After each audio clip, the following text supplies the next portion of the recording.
રેફરીના દરોડા કફ સિરપ કૌભાંડના સૂત્રધાર ભોલા પ્રસાદ જયસ્વાલના પુત્રના ઘરની તલાશી લેવાઈ।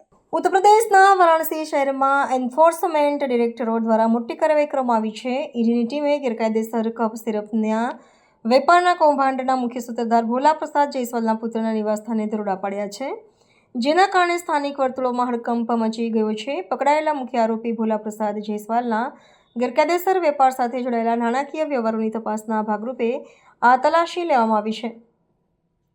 અધિકારીઓએ આ દરોડા દરમિયાન અનેક મહત્વપૂર્ણ દસ્તાવેજો, બેંક વ્યવહારોની વિગતો અને અન્ય પુરાવાઓ જપ્ત કર્યા હોવાનું માનવામાં આવે છે, જે ગેરકાયદેસર સંપત્તિનો પર્દાફાશ કરી શકે છે।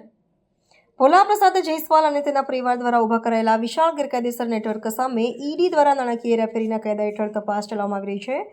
પુત્રના નિવાસ સ્થાનેથી મળેલી વિગતોના આધારે ઈડી આ કૌભાંડમાં સંડોવાયેલા અન્ય વ્યક્તિઓને તેના નાણાકીય મૂળ સુધી પહોંચવા માટે વધુ તપાસ હાથ ધરશે।